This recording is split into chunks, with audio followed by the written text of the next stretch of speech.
দর্শক সবাইকে স্বাগতম জানাচ্ছি সিটিজেন জার্নাল 24-এ। আপনাদের সাথে আছি আমি সাবিকুন নাহার রিঙ্কি এবং শুরু হয়ে গেল আমাদের আজকের নিয়মিত আয়োজন সংবাদপত্রে আজকের শিরোনাম। সরাসরি চলে যাচ্ছি সংবাদপত্রের শিরোনামে। প্রথম আলো, আচরণবিধি ভাঙছেন সব দলের প্রার্থীরাই, জাতীয় নির্বাচন। হ্যাঁ ভোট দিলে নতুন দেশ করার দরজা খুলে যাবে, ভিডিও বার্তায় প্রধান উপদেষ্টা। জঙ্গল সলিমপুরে অভিযান, হামলায় র্যাব কর্মকর্তা নিহত। চট্টগ্রামের সীতাকুণ্ড, জঙ্গল সলিমপুর দুর্গম পাহাড়ি এলাকা হওয়ায় এটি হয়ে উঠছে সন্ত্রাসীদের নিরাপদ আস্তানা।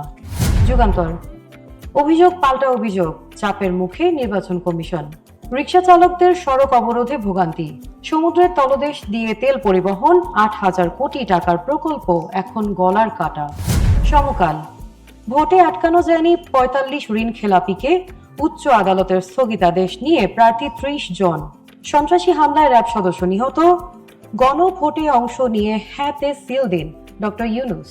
দেশ রূপান্তর, গুঁড়া দুধে ৬৭ ভাগই ভেজাল, ঝুঁকিতে শিশু স্বাস্থ্য। হ্যাঁ ভোট দিলে শোষণমুক্ত হবে বাংলাদেশ, প্রধান উপদেষ্টা বললেন। জিয়াউর রহমানের ৯০তম জন্মবার্ষিকী পালিত।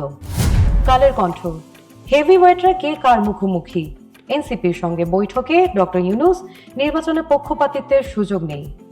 গণভোটে সরকারের নিরপেক্ষতা নিয়ে বিতর্ক। সীতাকুণ্ডে সন্ত্রাসীদের গুলিতে র্যাব কর্মকর্তা নিহত। The daily star, biased claims by rivals put EC in a bind, but is making allegation to preempt commission leanings expert. Next government must tackle poverty, ways freeze. Vote yes to build a new Bangladesh, Yunus urges in address to nation. The Visa Standard, Sleet chokes Paira port, forcing vessels to Chattogram. দর্শক, এই ছিল আজকের সংবাদপত্রের প্রধান শিরোনামগুলো।